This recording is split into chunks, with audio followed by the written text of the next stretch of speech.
mengono kok suwi. Nggih, menika dipun pinanganirin nggih Pak Dekareng nggih. Tari gambyong. Nggih, ning sanes Marianom lho, rusak. Gambyongipun PKJT nggih, punangipun lulurolene non tak ketak datung tak tang lundung tenang nggih. Nggih. Nggih. Nek teng mriki luro, lunem. Luluro lunem luro jinem tempyong.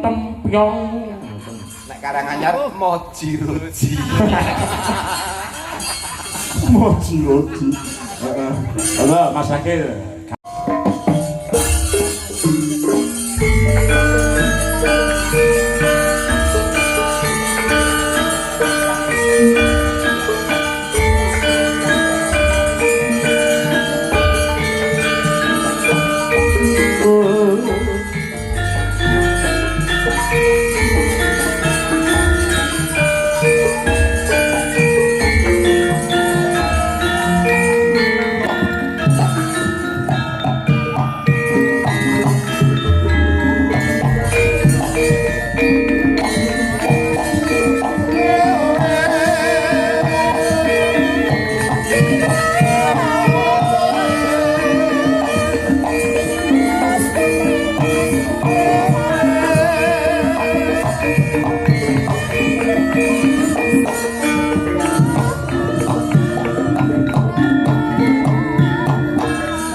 nuwun nika kala wau sampun dipun pinangkani nggih Pak Gareng nggih. Dawuh saking Pak Oka. Ya, Ingkang betul. saking Londo. Betul. Pak Oka pancen oke menika nggih. Nggih, nggih. Nggih. Gambyong Parya napa iki? Mak PKJT. Morumoji nggih. Mbak Birgita karo Mbak Hana Loka. Hana Luka. Matur nuwun Pak Oka. Nggih. Priksani. Ugi Saking Belanda. kula kintunke kangge dulur kula ingkang wonten Tanjung Priok. Oh, Tanjung Priok. Mas Tarno Tania Jaya. Oh ya, nggih. Pak Trimo ingkang saking Untara Nadi niki nggih rawuh. Pak Trimo saking Untara Nadi wong nggih. Oh kalih Pak Deas Moro Santo ugi rawuh niku. Matur nuwun, matur Nggih, Pak nuwun. Jan nggih. Matur nuwun Pak rawuhipun. Kaya krungu-krungune nek kene nek wayang. Lah nggih no, piyayi budaya kok Pak. Leres, leres. Nggih. Mangke ngaturan minggah Nggih. panggung. Mengke nggih gara-gara. Nggih, aturaken panon ingkang tanpa pepindhan menika sampun dipun tunggu-tunggu Pak Gareng. Nggih. Panjenenganipun Mbak Elisa Urkarus Alaso. Oke, nggih. Monggo. Monggo Mbak Jan, Mbak Elisa. Mas, aja dikira.